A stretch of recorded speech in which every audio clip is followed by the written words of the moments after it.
2 days in a row for Rocky. I mean, he's definitely got the energy for it. He's out there loving it. Right? Yeah. He was having a fat time. Because we do get asked off some parents, is it okay if our dog does, 2 days in a row? Definitely. Because he's got so much energy and his endurance is pretty good anyway. Yeah, He'll have no dramas. I mean, dude does it every single day, but he's a pretty fit dog. He's literally the fittest dog. He goes on the motorbike, behind the motorbike, 40 kilometers an hour. Well, he's generally in front for a fair while. You've probably seen in some of the videos in the past where I can't keep up with him for a good, 5 or 6 laps, and he's nearly at 50 k's an hour, and he's holding that speed for about those 5 laps. And then he sort of starts to die a little bit. And then he goes straight from the dam and back to the yeah, and then I can start to overtake him a little bit. And when he does the run around the property, he doesn't cheat and he doesn't cut across like some of the dogs does. He does the full lap all the way around. And it's funny when he's looking back at me sometimes like, keep up, come on, keep up. Yeah, so dude's definitely a fit boy, and without talking him up too much, I know he's mine, but he's definitely by far the fastest and most fit dog out here, and that's why he needs lots of exercise, and that's why he gets taken to the beach all the time and does pretty intense sessions. It's a training, don't you, fella? Yeah.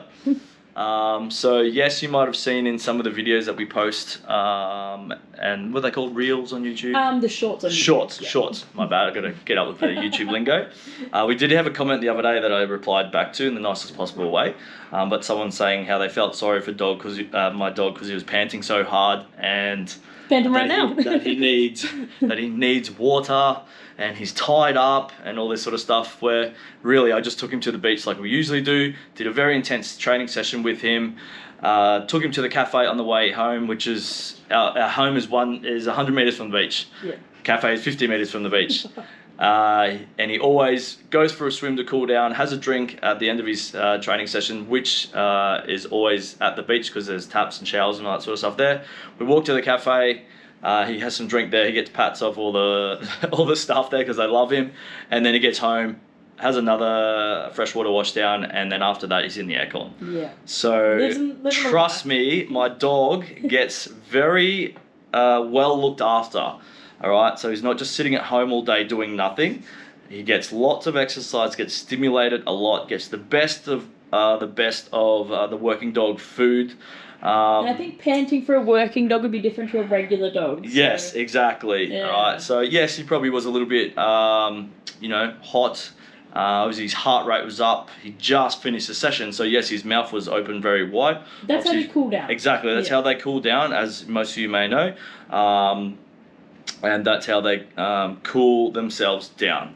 So yes, obviously his mouth was very wide open and he was panting a lot, but that's just because he did a very intense training session. Very regular for you, isn't it? Yes, like we do every single day. And if you have a look at him, he is very lean, very well maintained, has a very shiny coat. Yeah, beautiful shine on you, don't you? Very much loves the working. He's a Malinois, like I said in my comment. These dogs need this mental stimulation. They need this exercise, and if they don't, they're going to destroy your life. Yeah. All right. So people that get these sort of dogs and do nothing with them, it blows my mind. They're a working dog breed, same as like the Shepherds, the Dobies, the Kelpies, the cattle dogs, bloody all those sort of dogs. Just remember, when you get one of these dogs, you don't just get one because they're cool to look at, and you see them in the movies. These dogs are designed to have a job, to do things. And if you're not doing that and you're taking him just for one walk a day, that is a warm up for his day. So the military working dogs that I used to work with, if we took them for a 5K run in the morning, like we generally did, that is a warm up for their day. It's not just, we're just taking for a walk in the arvo, like most people think, I just walk my dog once a day. That's not enough for your dog. There's so many other better things that you can do, with your dog, like toy play or scent work or all that sort of stuff. Too. Exactly. Yeah. Getting your dog out in the environment. It's not just taking your dog for a walk around the block. Obviously, I commend you for doing that and taking your dog out and giving them some exercise, but a lot of dogs need way more than that. So when people sort of, but your poor dog, like, He's got the best life He's got the ever. best life. If you know, saw a proper day in the life of him, which we're going to put some videos up in the future of him, he does a lot, and probably more than a lot of you people out there. And at the end of the day, very he's hard. still looking for more. Exactly. He's always wanting to do stuff. Even when he's laying down, he's already had a session, maybe lunchtime. If I get up and start to go to the gate, he's like, "Are we going again? We're going again. Sweet, let's go." All right, no, mate, calm down. You know, so we don't want to work him too hard. Yeah, you're checking in with him and you're making sure that he's at the levels he needs to be at those times. Exactly right, exactly, and especially when he does big sessions, I like to just do a little bit of a check over him. I'll tell him to lay down. I do what we call a check, which means I'm going to check over him. You know, especially around here, we're in the bush. Or in the outback. Ticks, toads, snakes. Ticks, toads, snakes, all that sort of stuff. So it's always good to do a check over your dog. Even something that happens out here a lot is sometimes when the dogs run too hard, their paws crack, or sometimes they do rip their paws open if they are running too hard. Shrimpy all the time. Yeah, and that did happen to a dude the other week. It was pretty dry out there. He was chasing the motorbike a little bit. He did take a little bit of his pad off, just the tip. But I had to just rest him for a couple of days, which killed him. But now he's all good and he's back into it. So it's always good to do a little check over your dog when you've generally finished like a pretty intense training session. Yeah. Just to have a well-being over your dog and making sure they're happy and healthy. 100%. Well, that's how I caught Cooper's little lumps. Yep. Yeah, I spoke to the camera about that. But if I didn't check him like I do every single day, I wouldn't have found the little lumps because he was actually having an allergic reaction. So gotta check him. Exactly. So definitely be wary of the dogs that you do get. Do your homework. If you're not that sort of a motivated sort of person, Do get a pug. just go get a dog that suits your lifestyle, not a cool ass dog that you see in the movies like John Wick. All right. So you just got to remember that when you are doing your homework, because we see this a lot, and I mean all the time, where people get these dogs. Oh, I've had these dogs growing up, or I've seen this dog in this movie, and blah blah blah blah blah. Where these dogs again are designed to work. They're not working. They're destroying their house. They're destroying their life. And this is generally why there's so many dogs in shelters. I mean, there's generally a couple of reasons. One is generally people have tried to train their dog, and that training method hasn't worked, so they just give up on their dogs. Where that is a total different subject that we can definitely talk about. Yeah, we'll do a video. But we will definitely do another video on that sort of stuff. A bit of a controversial subject, but it's definitely worth having the talk with people, and then obviously you guys, commenting back and telling us what you think as well. I mean, there's not right and wrongs depending on what dogs you're sort of working with, but again, you just got to be aware of the dogs that you get and choosing the right training for them, not you. 100%. It's the training for them, not you. Also, look at this little baby, man. So, if you got working dogs out there, let us know. Let us know what you do with them, like what you do for training, what you do for exercise to stimulate them. Always up for different ideas and information on how other people do things. Definitely. Exactly like when I give our training sessions, when we're going through the process of obedience, I will have a chat to people and ask them, how do you get your dog to down? Because I always am looking for better ways to do things. And then generally people, it's always the same sort of ways, but we can always make things better for a lot of people.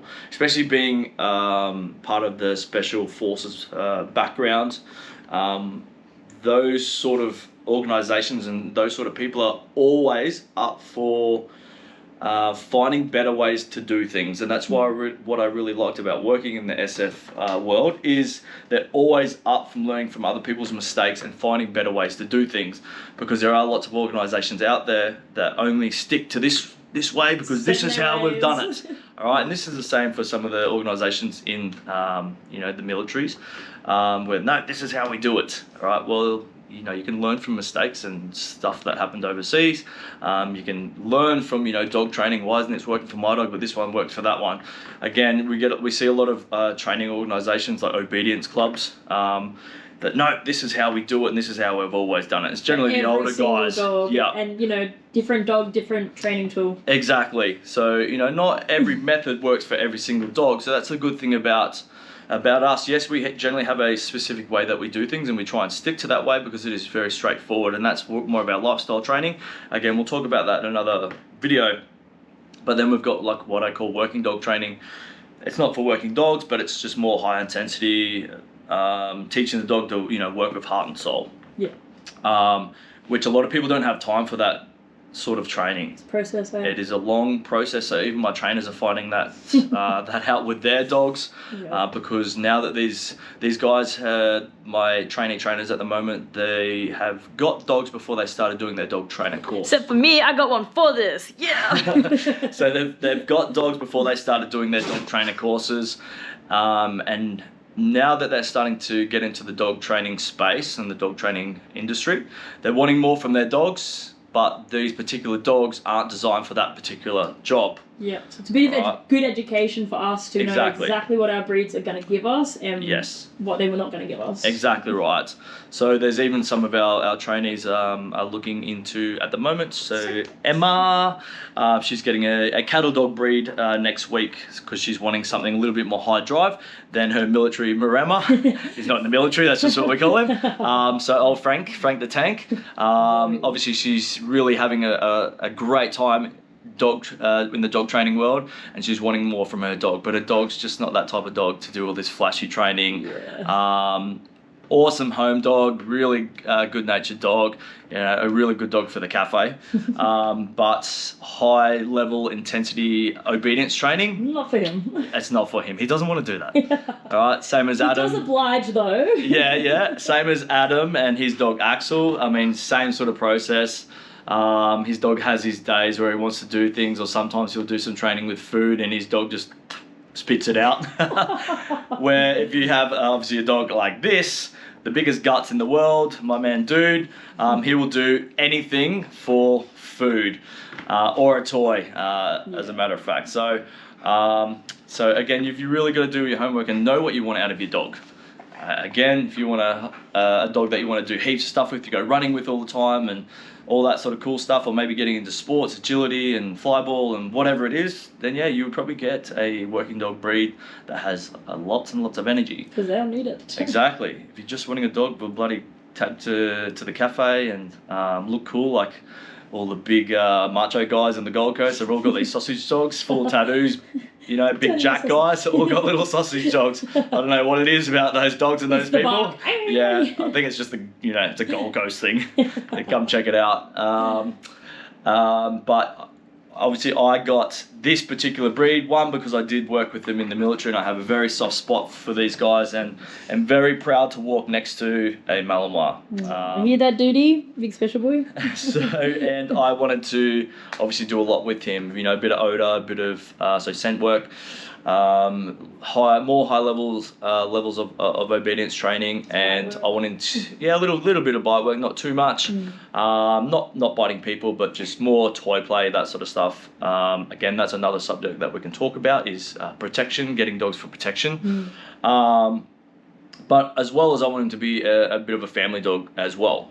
Not every Malinois is a great family dog. No, you're perfect for it though. Well, especially around young kids, because they're just high drive, they move very fast, and they can injure the kids pretty easily. But if you're experienced with these guys, then that shouldn't be too much of a drama, because I haven't had one drama with Dude and my kids, because I'm constantly on top of behaviour issues and all that sort of stuff. Yeah. But anyway, I hope that sort of answers some questions. Yeah, and I definitely wasn't having to go at that lady that. No, it's good to just clear it up, because we do get a lot of comments for people that aren't in the industry, and they'll be like, "Why do you do that?" Like, we had one on our Instagram. So we actually had a storm the other day, and it was hailing, and so we had the dogs. We had a laser pointer, and I had someone comment, doesn't that increase their drive, and doesn't it make them really anxious? Not every dog. So some dogs, it may, but neurologically, so it's case by case, and so we're more than happy to just communicate and say, hey, this is actually this. Open book here, so nice and good on the communication. And that's also the same for not bite work, but toy work. Yeah, yeah. I know that we've had comments in the past where people are like, oh, you're going to teach your dog to be aggressive. No, that's not how it works. That's not how it works. But we can see why it'd be Exactly. confusing. Yes. Yeah. It's not teaching the dog to bite people. No. Okay. Toy work is obviously stimulating your dog. Obviously teaching your dog to use their mouth. Grip work, stimulation, exercise, You're conditioning to the toy. Conditioning. Yeah, exactly. Conditioning to a toy. And look, your dog might not be one of those dogs that would bite someone anyway. And that's a little bit of a talk about the protection that I was going to be talking about soon. But just because you're teaching your dog to bite a toy or a towel or a ball or whatever, it's not teaching your dog to be aggressive. All right, aggressive and ball play is totally different. Sides of the spectrum. Yeah, but we will cover that in a video. So we'll go over prey drive, play drive, different kind of stuff for that, because it's whole own topic and it does need a whole entire probably 2 videos if we're honest. And look, even like with the military dogs, our attack dogs that I used to work with, we do bite work with them all the time like toys. It's not teaching them to be aggressive. All right, it's teaching them to have fun with it. And actually biting someone it's fun for them. It's not teaching them to be aggressive. All right, again, that's something that we can go into a little bit more in depth in another lesson, because I love talking about that sort of stuff, and I obviously love the whole working dog sort of side of things. But yeah, definitely no hard feelings with that comment. It's just good for me to sometimes explain myself as well. So don't always look too far into these videos that we're putting in, right? Because there is another side to that story. Because dude, one wasn't tied up in that situation. Like I said in the comment that I replied to, my dog was actually holding it down, like I do every single time that I take him to the cafe. He doesn't need to be tied up, and he's in a high distracted area where there's lots of people and other dogs around, in a safe space though, where he's not going to be in contact with those, but he's not going to be breaking those positions, and he doesn't need to be tied up because he is at that standard where I can do that. Right, where a lot of other people, because we see it a lot, that they cannot put their dog in a down and walk off, right, without tying their dog up to something. Right, so again, don't look too far into things. It's all good. It's all good. We love you all. We love our dogs. Obviously, we do nothing to hurt these guys, and it's only what's best for them. 100%. And especially with the training videos that we're going to be doing in the future, it's to benefit you and your dog. And that's why we're here, to know BS, so no bullshit you with things, and just generally just tell you how it is, and from our experience working with military dogs and pet dogs. So stay tuned, and thank you for watching. Thank you for listening. And here's dude with his ball, working oh so hard. Oh, there he goes. Look at his wiener.